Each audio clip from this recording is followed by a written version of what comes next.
can you ever have enough sponsors? We all are dreamers. We all want to improve, make things better, and often it's the bucks that help us do that.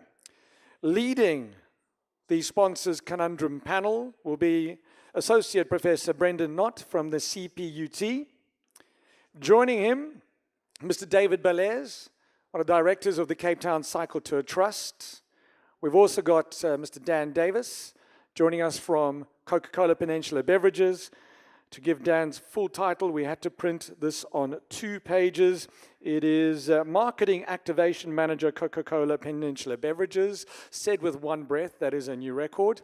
And our final panelist, ladies and gentlemen, is our Director of Lumico, Mr. Willem Breitenbach. If you can please, with a round of applause, bring them up onto the stage. Thank you very much, Paul. Good afternoon, everybody. This is a session that, I believe is totally essential to everything that we're talking about today. And I think you would all agree with that. This is, it's really the sponsors that enable events to happen. And we owe a great deal to the sponsors for their support for many of these events that we're actually sharing about today. We have an amazing panel. I'm really looking forward to hearing from you guys in a few minutes. I'm also looking forward to hearing from the rest of the audience here as well.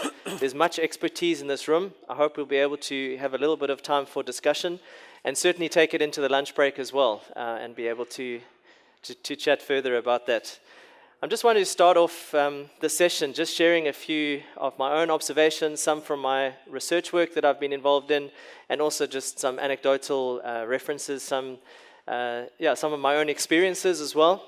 And really, hopefully, that'll stimulate some discussion and we'll be able to take it further. I first want to ask, though, just as a representation of who is here today, how many of you are actually sponsors, like you deal with sponsorship proposals, requests? How many do we have represented? Okay, quite a number. And how many of you in the room here are actually with events that are looking for sponsors, at the moment looking for sponsors? All right, so a little bit outnumbered. The sponsors are a little bit outnumbered. You might need to get your lunch quickly. Make sure that you're not inundated. No, but that's great. The rest of you, by the way, you might like to just get lunch now, or no. I'm sure this is going to be a great session. You'll be really interested in what we've got. Just to set the scene here, there's some stats on global sponsorship spending. A few things that I want to show from this. Firstly, it would appear that sponsorship globally is in quite a healthy position. It's been increasing at a fairly consistent rate over the last decade. However, we are seeing that it is, in some ways, plateauing a little bit, still increasing at a rate that is faster than advertising growth around the world. Certainly, there are local issues as well that we face in South Africa. There could be limited resources. There is the global economy. There's local economy issues. There's different factors that affect different corporates, different companies at different times as well. So we can't really make too many big generalizations. And really, this session was called the Sponsors Conundrum because we know that with limited resources, event managers may have to be more innovative, more creative in terms of how they find ways of seeking finance, of seeking investment in what they have to offer. Just showing a slide here, a few of the points that I really want to share today is probably aimed at as the event managers, trying to get a sense of what sponsors are looking for a little bit more. I think this is one of the key things, is really trying to bring sponsors and event managers onto the same page, understanding what aims and objectives can be achieved or what the sponsors really want to achieve as well. And what we've seen over the last while is that sponsors are keenly aware that sponsorship is not just about awareness. It's not just about sticking your brand and your label in different places. And brand building has become something that is far more experiential, a word that we've heard a lot about today. And with events so experiential in nature, I think that provides an amazing marketing opportunity for many companies. But really, we need to understand that sponsors are looking for far more than just creating attention. It's also about building their brand image, repositioning their brand, perhaps co-branding, the different synergies that they can actually get by attaching their brand with another brand, co-creating that brand identity, so working very much with events in order to create their brand identity. And not only with the events, but with the community perhaps, or with the city, or with the region as well. Those can be important factors too. And then also, just viewing the events as a platform for brand engagement through the creating of different experiences. And the sponsors play such a vital role in actually helping to create experiences or extending the experiences from the events. And ultimately, the brand attachment, what most marketers are really looking for, that sense of loyalty, and customers who really are connecting with them around that common passion. I think we would see from those presentations just before us here that there's a lot of passion in these event managers, and I think that's something fantastic. That is really what the marketers are looking for.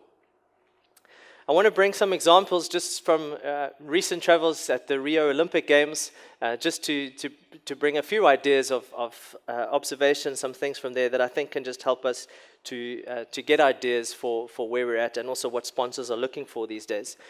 Activation is a key aspect. I'm sure some of the panel will bring that to the fore as well. But what we're seeing is that sponsors, it's not just about activating the sponsorship, but it's actually about adding to the fan experience.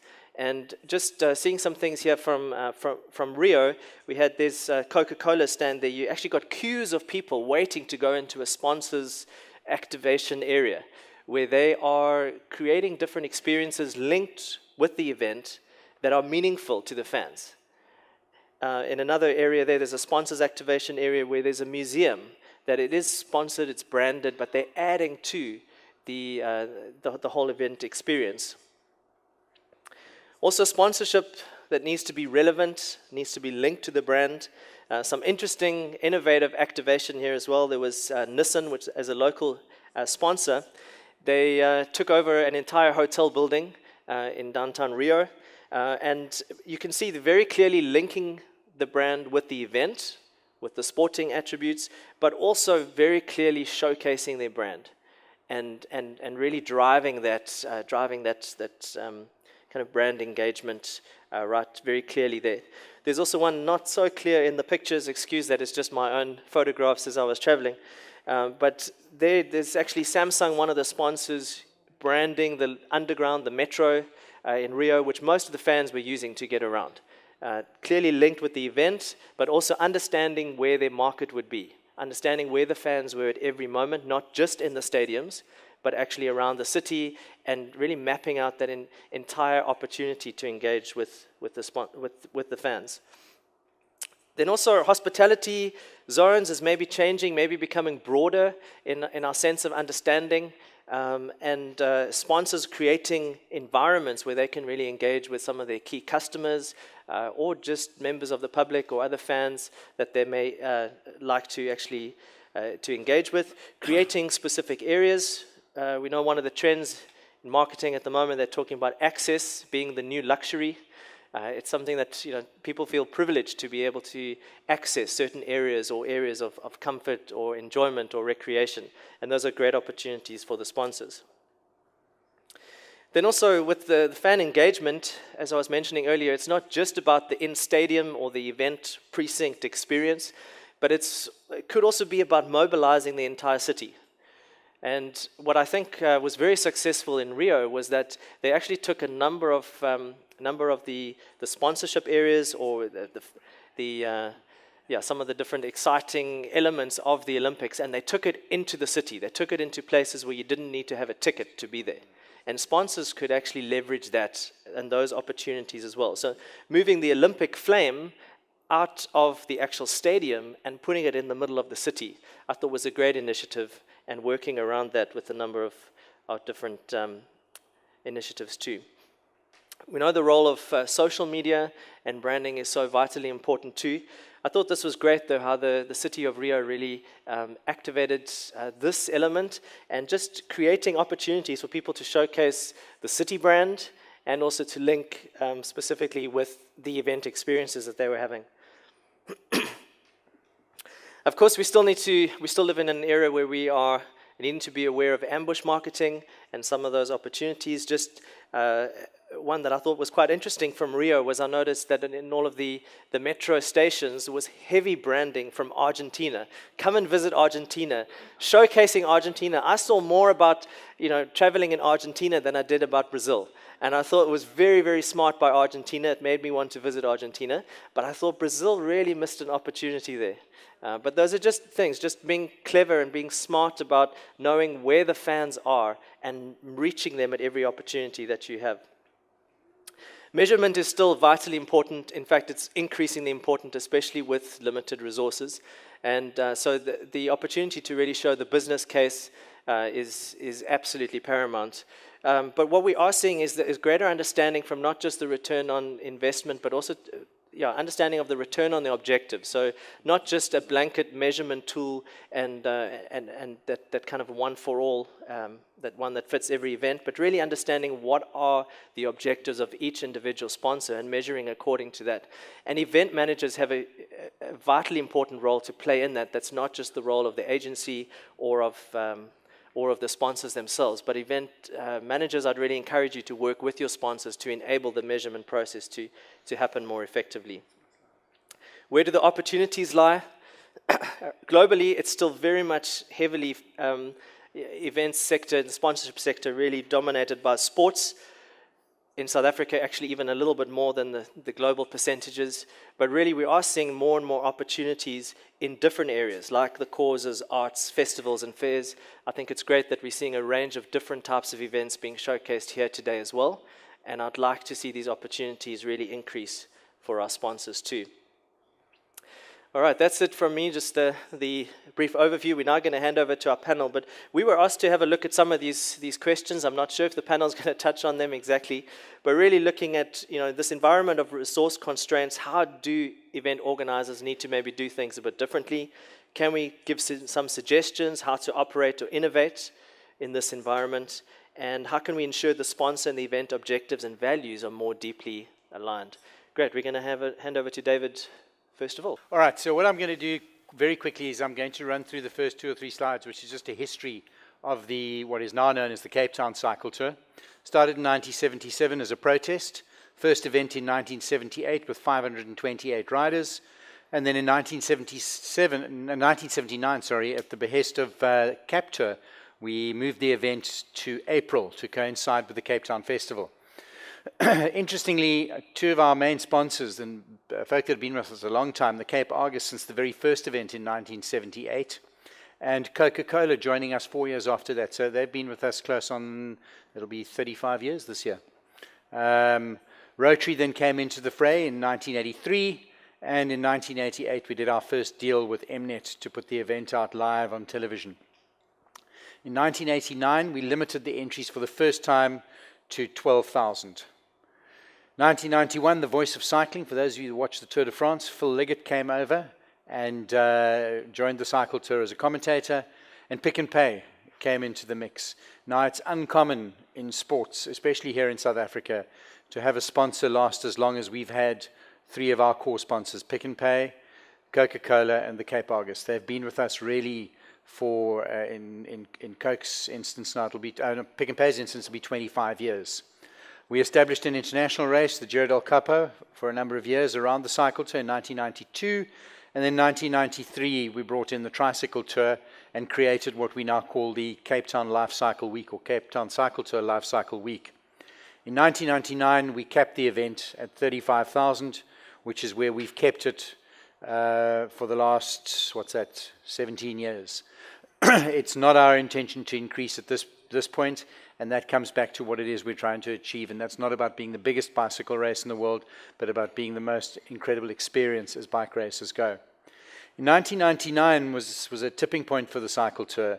There was a standoff between the 2 parties that had been instrumental in growing it to where it was, Pedal Power Association and Rotary. And together they then vested the intellectual property of the cycle tour into a charitable trust, which is the Cape Town Cycle Tour Trust. And it was in that same year that the sponsorship platform really changed for us. In those years, we were getting literally tens of thousands of rands in sponsorship, and that shifted to millions of rands at the end of 1999. So suddenly we were moving from being what we referred to back then as a mom-and-pop bicycle race into something that was significant, something that we had to give return to our sponsors. We had to justify the money that they were spending. Pre-1999, Pick and Pay would come along, they would give us a check for 30 or 40,000 rand, and we'd walk away. We were very happy. We'd stuff envelopes the weekend before the cycle tour, and everybody would come out and have a lovely ride. But when the offing went up to fairly substantial amounts of money, at the end of the year, you then had to start to justify. Now, I'll talk to, and I see Brendan managed to whip that one out from underneath me, ROI versus ROO, but I'll talk to that a little bit later. So the two founding partners of the Cape Town Cycle Tour, Pedal Power Association, who put what I should have explained is that 100% of the net proceeds of the cycle tour are distributed back to the two beneficiaries of the trust, and those are Pedal Power Association, who put all their money back into cycling development and safe cycling. And then on the other side of the coin, we have Rotary, and they will put their 50% of the net proceeds back into social upliftment. Okay, for us, it's not only about sponsors, and the brief I had was about resource, and I consider all of these a resource to the cycle tour, and those are our key stakeholders. So we have at the top of the food chain our founders and our beneficiaries of the Cape Town Cycle Tour Trust, PPA and Rotary, and then it's all our sponsors. It's not just our naming rights sponsors and our presenting rights sponsors, but it's those right the way down the food chain to the guys that are helping us out at the stadium. So it really is, it's imperative that we as an event are looking after not only the interests of our naming rights sponsors, but all of those throughout. So those we consider part of our key stakeholders. Then obviously the host venue, being the City of Cape Town and the Provincial Government of the Western Cape. And then second last but not least is the participants, the 35,000. We've often been accused by the elite cyclists in South Africa of having the largest bicycle race in the world with the worst prize money. It's true. We have shocking prize money. But it isn't about the 140 cyclists that are racing at the front. It's about the 34,800 and something odd that are racing at the back. Those are the guys that we need to keep happy. Those are the guys that have to walk away at the end of the year, at the end of the event, having had an amazing experience and talking about it to their friends. Because if they don't come back the next year, we're in trouble. And then, and Katie spoke about it a little earlier, it's the spectators and the residents of Cape Town. There we have an endless supply of them, and it's how we start to engage with them as one of our resources, as one of our stakeholders.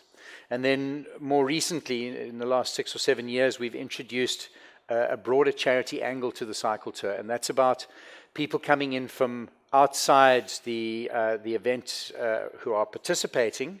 So the money from the cycle tour itself will go into charity, but it's people that are riding the cycle tour, engaging in the cycle tour, and using it as a platform to raise money for their own causes. So it's not only about what's in it for the cycle tour, but what in it this year. We have about 140 charities that have taken up entries and will be riding for a variety of different causes. And we estimate that that alone will put somewhere between 40 and 50 million rand back into those charitable organizations. Right. The only thing that we are certain of at the cycle tour, and have been since its inception, is that things will change. I know it's a cliched statement, but the fact of the matter is that everything does change, and if you don't constantly reinvent yourself, you're in trouble.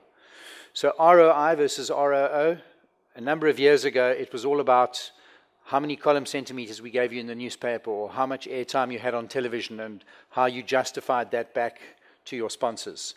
Now, the truth is, one of our biggest sponsors, who's sitting on my left-hand side, gets almost no media coverage out of this event at all. Almost none. Okay? But yet they are totally committed to the event, and they have been for close on 35 years. And the reason for that is we offer them ROO. And it's the return on the objectives. So what we're able to do for them is take their product, place it in the hands of tired, thirsty individuals at various points around the route, where they're able to engage with Powerade or Coca-Cola in a way that's meaningful to them.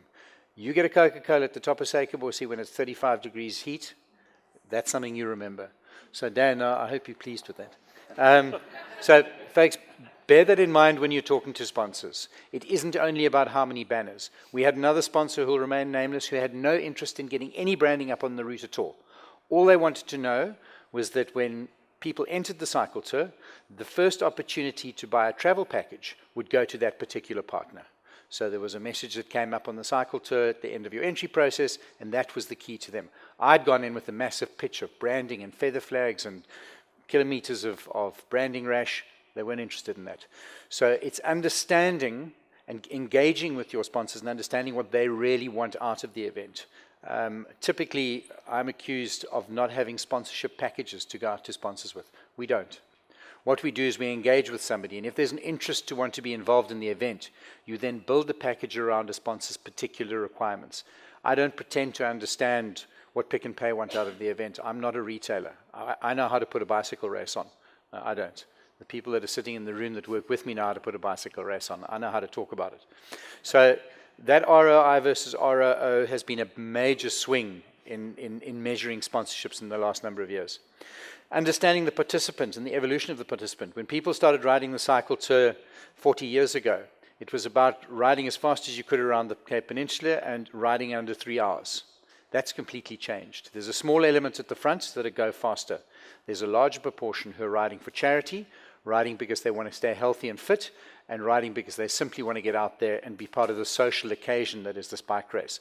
So we've had to adapt the event over the years to make sure that we're meeting the needs and expectations of those. International, not as important for our naming rights sponsors because they're all local, but from our other stakeholders, the city and the province, marketing the event internationally is absolutely key. We bring about 4,500 people cyclists into the city of Cape Town, and about half of our field is from outside of the Western Cape. That figure was only 400 in the mid-90s. So what we are able to do is add value in the lives of the city and the province by bringing internationals and marketing the destination, Cape Town, through the name of the event. That thing is going to start flashing at me any minute now. Okay, so again, change is a certainty. What we do at the end of every cycle tour, and have done for the last number of years, is pull the event apart top to bottom. Analyze everything you're doing. Are you doing it for the right reasons? And does it fit with what the objectives of all of the stakeholders are? Not what you necessarily as an event only want to achieve. So that's absolutely critical. Break your event down and question everything you're doing. In that vein, this year for the first time in 10 or 11 years, we will be canning live television coverage of the Cape Town Cycle Tour. Why? It's quite simple. It's costing us an absolute fortune, and we're an event that raises money for charity. 2, the future target market is not being engaged in live television as we know it today. They're engaged on our mobile devices. They're engaged in live streaming. And that's where we're going to be moving to, because we believe that if we want to appeal to a future target market and remain sustainable, that's where we need to be playing.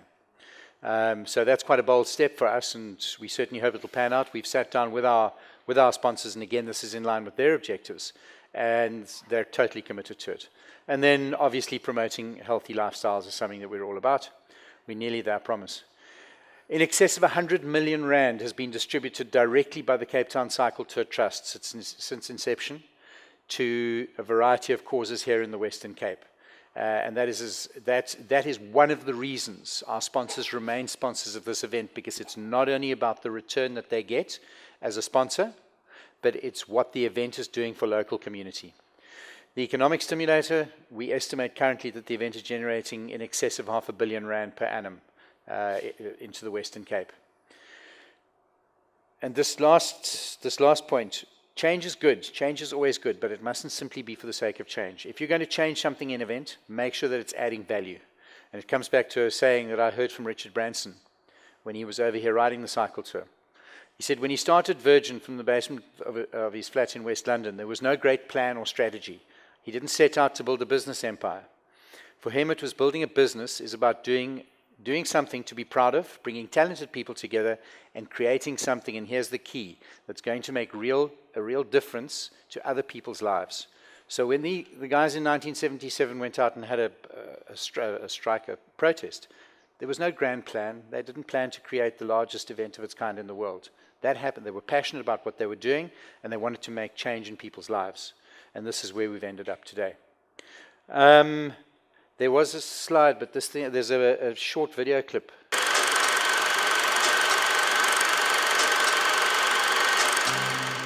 It started out as a protest ride, the product of grassroots collaboration between a cycling enthusiast group promoting safety and a local community charity group wanting to raise money.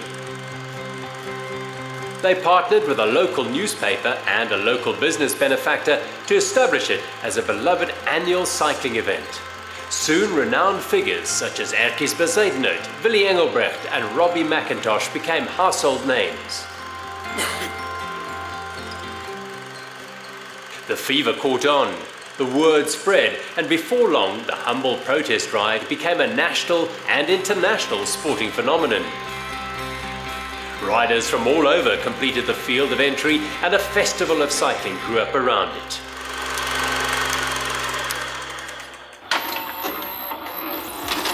More than 20,000 here outside the City Hall in Cape Town as the riders prepare for the long ride around the Cape Peninsula in the Argos Pick and Pay Cycle Tour. Live TV broadcasts reached into millions of homes, and millions of rands were raised annually to support dozens of community organizations working in all sectors of society. This race, and that's what it is, will go on and on because everybody takes so much from it. It's probably one of the most exciting days of the year, watching these masses and masses of people, and it's just a great day for Cape Town and the country. For us as a newspaper, it's such a privilege to be part of this festivity, of cycling and also of goodwill among people in Cape Town. This is an annual event in our calendar and it's growing all the time. I think the most important thing is that all the money goes to charity, which is fantastic. It raises probably in the region of 14 million rand, and now that the charity group's coming on, it's doubling that. Even if it just saves one life, that's what we want to do. This is Cape Town at its very best. Pumping, throbbing, cyclists as far as the eye can see. It really is exciting.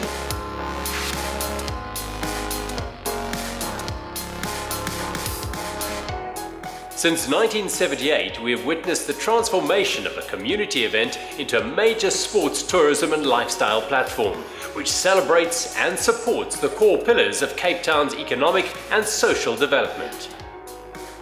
To help it graduate to the next natural stage of its development, the key partners have come together to establish a new structure for mature growth, and now introduce a brand new suit of clothes.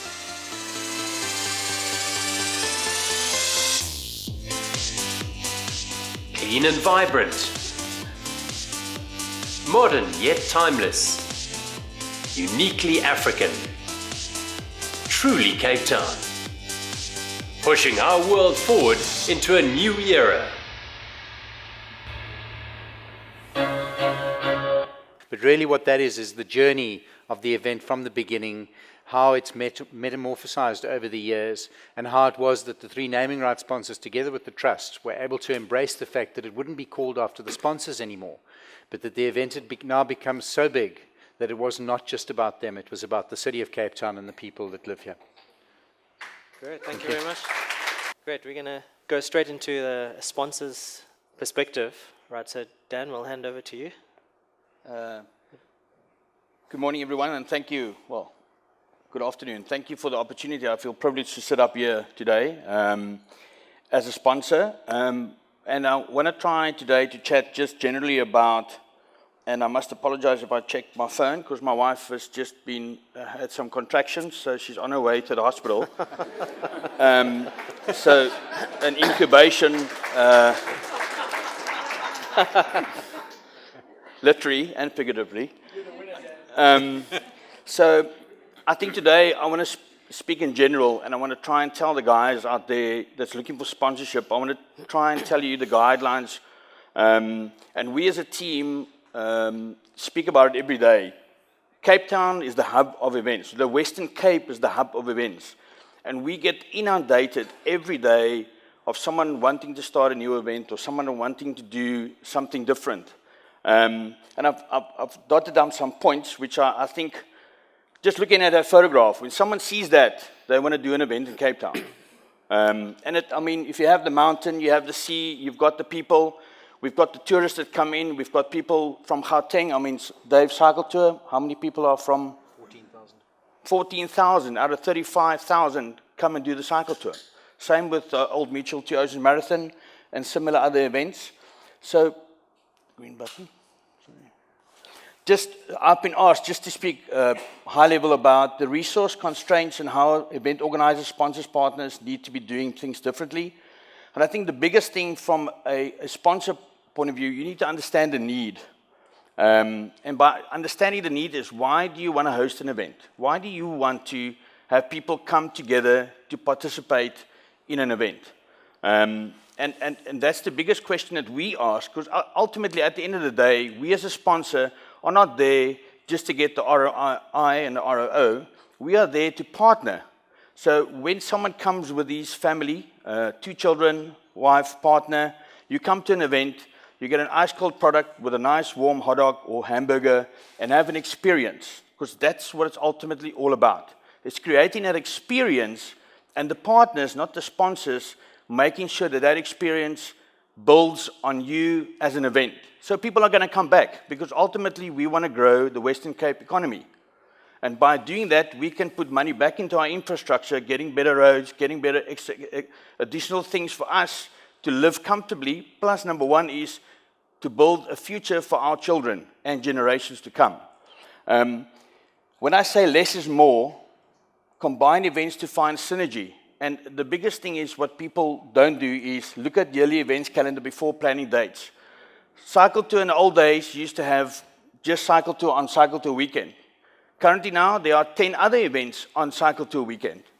So I think the influx of events coming in, people are not looking at the bigger picture. So they can't understand, why are people not coming to my event? Why do I've spent all this money, but the people don't come? And what the main thing is, people don't look at the bigger picture.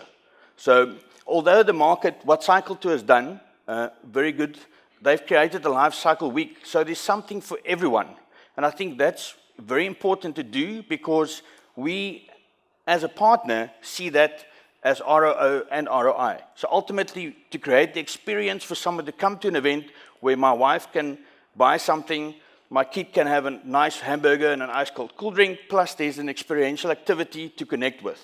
And that's the biggest thing, I think, where some people, when they plan an event, they don't look at the events calendar and what else is happening, not just from a big calendar point of view, what's happening in the community that you actually are doing your event in. And I think that's unfortunately the mistake that a lot of guys are making. And the important thing is, and I think in the beginning said 200 events per, am I right? 200 events per month of influx. I mean, that's a lot of events. And if you think partners and sponsors are starting to slowly but surely pull out, it's because just the capacity is not there to assist everyone. Then going on to the next, the need for sponsor and event objectives and values to be deeper aligned. I think a big thing that we as sponsors look at is understand the end product that's required. So a satisfied consumer or participant. So when we sponsor Western Province Rugby, we don't look at the sponsorship we get on television, and the same as Dave has said. We want to make sure that you come as a family member or with your friend to come and watch a game of rugby, enjoy what you see in front of you, has an ice-cold cool drink, a nice hamburger, and enjoy the experience. Plus, you create a job for someone else to look after you. So therefore, we enhance the community with people coming out, parking at the school. So there's parking at the school, some revenue to be earned. There's the vendors outside the stadium. There's the restaurants that get busy. So it's the bigger picture, not just us having a logo on top of the television, because that's ultimately not in today. 20 years ago, yes, everyone wanted a logo and a flashback to put in your face. Ultimately, you're not going to buy my product when you see the logo on television. You want to have an experience with my product that you will go into the shop later on and say, wow, I had a great experience. I really want to buy a product. And it's not just in a cool drink, it's whatever. Hamburgers, chocolates, whatever it is that you look at. Ultimately, and this is just the update again, my humble apologies. Ultimately, from a sponsor incubation moment, Comedy Club, Eddie, do you need me? If he starts to breathe fast, you'll know there's a problem. And then organizer, sponsor, partner need to understand each other's deliverables, ROI, and that's what exactly what Dave said, is the days of someone sending a sponsorship proposal saying gold or platinum, gold, silver, bronze is over. Because we, as a sponsor, want to become a partner. We don't want to sponsor events. We want to partner events. We want to grow the event with you and the other partners. And that's why it's vital that you're crystal clear when you come to a sponsor. For instance, you're not going to go to a cement company to ask for tents, because ultimately that's not what they specialize in. And going into sponsorship now, and it's the same as Dave has said, is we're a hydration partner. So ultimately for us to assist someone with a cycling event is to make sure that we help that participant with an ice-cold product to get to the end point. And therefore we sponsor a cycle tour event. The same with running, or the same with rugby. Like I said, ultimately the players might drink the product, but ultimately it's the guy sitting in the seat watching the game that we want to connect with. So when you go to any brand or any company to ask for sponsorship, you need to bring something to the table that they want. So that's where the ROO comes in. Ultimately, like I said, it's not about the television or the sponsorship to have my logo on your T-shirt. That's not going to sell my product. Product in hand, and it's like he said when he went around the world, it's the experience that I want. So if you have an event where you have 20,000 people, I want to connect with every single person that comes there, but not just connect with them. We want to make sure that they have an experience at your event that they're going to say, Dave, next year I want to go to this event. We had a fantastic experience. The parking was good. The product was ice cold with our board. The burgers was fantastic. Plus the show that we saw is great. And I hope that makes sense. And ultimately from any sponsor, and the last 5 years has changed quite a bit, is ultimately, it's just about building your brand with the actual event owner. So it's not just me want to promote my brand as Coca-Cola. We want to promote your event, because ultimately your event's going to sell more of my product. And that's the main thing from us, from a sponsorship point of view. The biggest question that comes up every day in my department, especially, and I know with some of the other sponsors and companies that I chat to all the time, competitions for resources. Because there are so many events, if you look at all the resources, not just us, traffic, police, city, marshalling, all of that becomes very, very difficult because there are so many events that happen in so many different areas. And unfortunately, you can't do an event if you don't have the right permit, and if you don't have the right people, and if you don't have the right connections. And all of those boxes need to be ticked. And the unfortunate part is if you don't stand in line and tick those boxes, you can't have your event. And the weak economy, I mean, all of us, we forget, and we actually had a chat this morning, we fight against DSTV, for instance, or TV. I'm not going to use, sorry, not DSTV, apologies, but television. You fight against television because your kid don't want to go to an event because there's a program that might be on. You fight against a friend's party, birthday party. You fight against similar things that people forget. So the competition is not another event. It could be just a function, or it could be a school function, or it could be anything else that comes up. So resources are getting fewer and fewer, and sponsors also are pulling out more and more of events, because ultimately the return of investment is not there because there's too much happening. And that's why the important part is, if you come to a sponsor, don't offer a gold, green, whatever package. Come and say, I want you to partner with me, and these are the foundations I want to lay to build, and have a 5-year plan. And I think that's the long-term plan is very important. Sponsors don't look at an event that's going to just happen once. They look at an event to grow. Are you going to grow this event into, and we'll cycle to, you can look at it, 35 years, and still growing every year. And still how long does it take to sell out? 1 minute, 21 seconds. 8 minutes. So, I mean, it's a fantastic event if you look at that as a platform. And ultimately, that's what anyone here wants to get your event to. Even if it's 100 people packs at a farm where you have a concert, you want to have that 100 people to have an enjoyable moment and grow in it every year. But it doesn't mean you have to have 10,000 people the next year. And that's what people also try and do. They try and grow the event too quickly. And very importantly, for any event, sustainability is important, but you have to do it slowly but surely with the right people. Because, again, resources are you need the resources, and people forget about it. So This year, I had 10,000 people that wanted to come to my event. My ability was only 100. Next year, I want to do 10,000, but the sponsors don't have the resources to assist with the 10,000 people. So I think that's just a simple, simplistic way to tell you. And then evaluate all processes related to marketing activations, aligning it with other best practices. I think people need to look at other events. Necessarily, it doesn't have to be the same type of event of yours, but you need to look at the good and the bad. So what other events have done, what has worked and what hasn't. And that's the important thing, to try and grow on that. And you can obviously then create a successful platform for your event to grow year on year. Dan, we're going to need to wrap up. Just to... And I think at the end, and I wanted to put this, and thanks, Dave. That's what all of us want to create. We want to create a participant, customer, consumer that has a fantastic experience with your event and with the sponsors' brands. And they can go back and say, you know what, I want to go back there next year because, look, they do good for the community.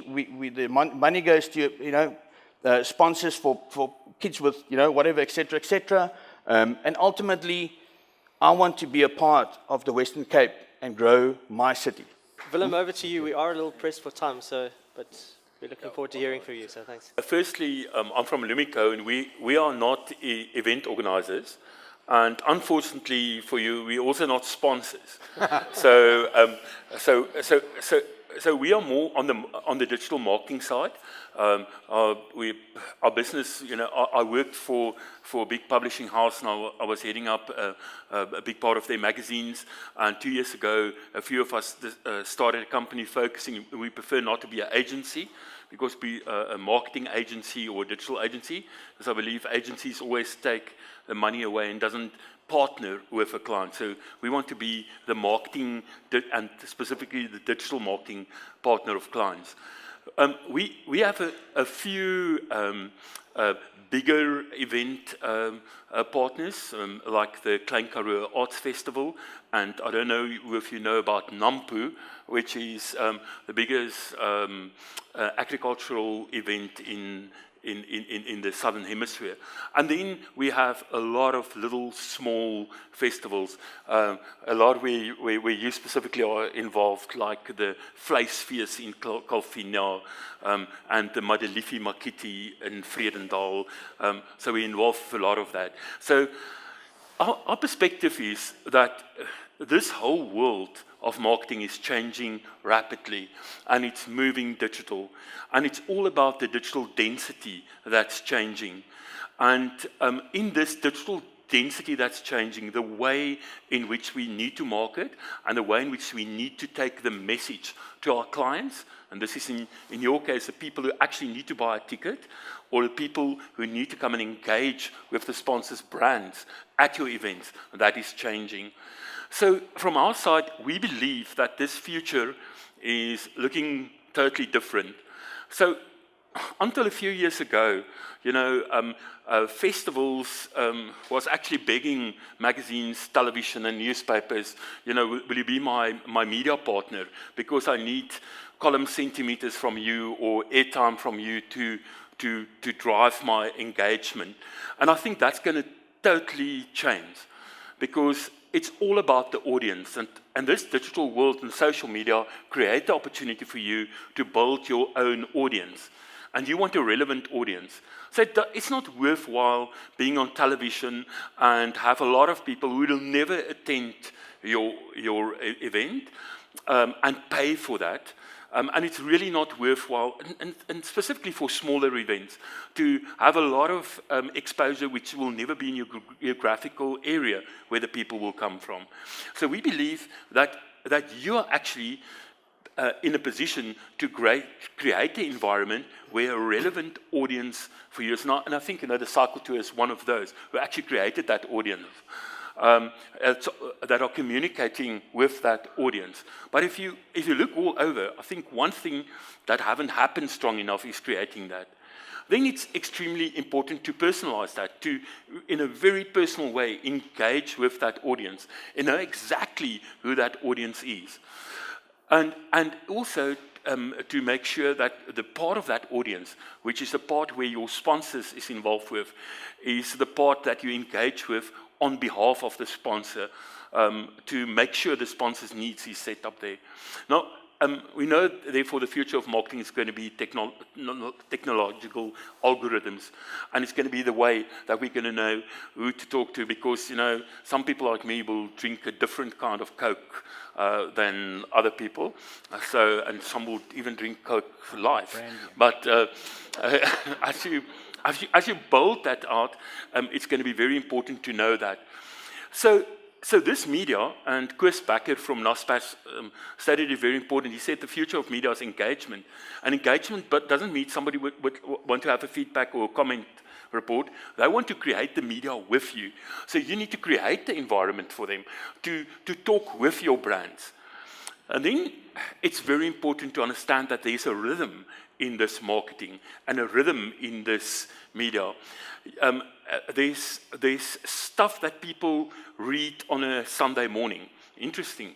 They love beautiful pictures of sunsets, or specifically in the agricultural side of nice tractors with beautiful words with it, and they want that on a Sunday morning. On a Saturday morning, they want very short snippets, and they would actually want to know something about sport. So from our perspective, we believe that each event can become a media in the future. So we need to turn it actually around. In the future, DSTV need to come to you and say, I want to pay you to advertise to people to subscribe to me, or newspapers and magazines must do that. So we need to turn that around, because we are media on our own, and we need to stay extremely relevant. Now, the little things that's creating this is mobiles. So everybody have mobiles. We do a lot of work up in the West Coast, in the Matsikama, and we do a lot of work in the Namakwaland. And people said, are you mad going there?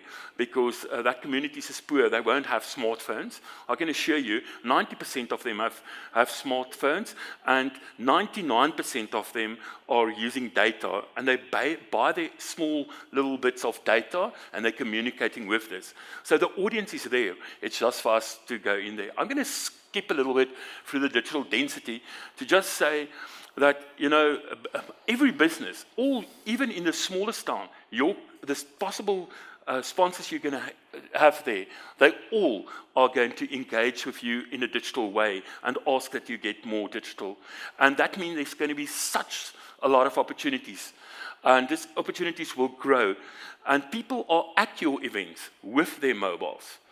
Years ago, our huisgenoot was part of my responsibility, and they had a big event called Skouspel, an Afrikaans music event which was sold out in Sun City for 2 weeks in a row. And you know, we said to people, you have to switch off your mobile when you enter. I think it's totally ridiculous today. You actually want them to say, stay on Twitter, stay on Facebook, talk. So we need to broadcast that and get that out.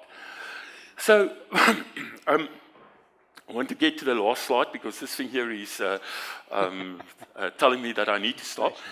Events is about experiences, and media is also about experiences.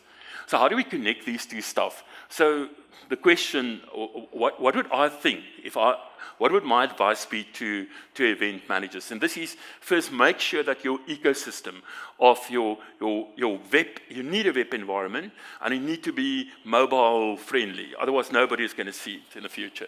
And make sure that this interactively work with your social media. And make sure that you can engage with your sponsors. So in some cases, sponsors are so good with this that you can just tap into them and you'll get more eyeballs. Do targeted campaigning on social media.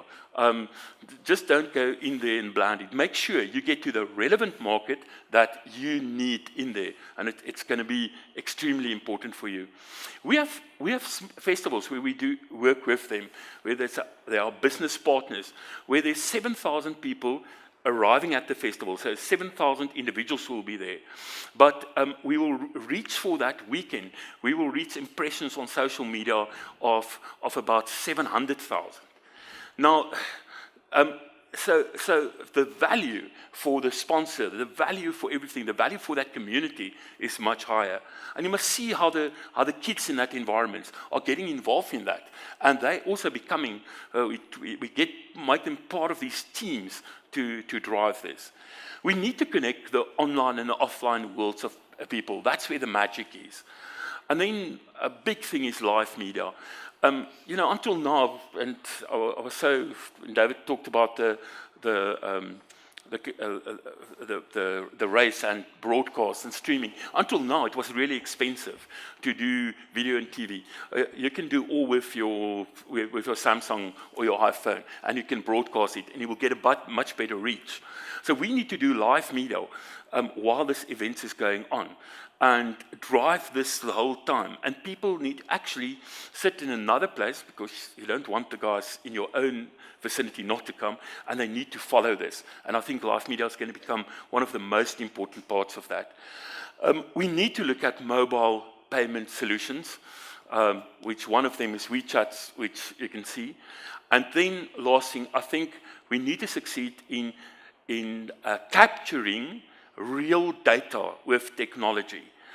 And everybody is going to come with all these this expensive platforms and stuff which you can't afford. But you can build a very simple form on a mobile, and you can track every exhibitor or stall at your event.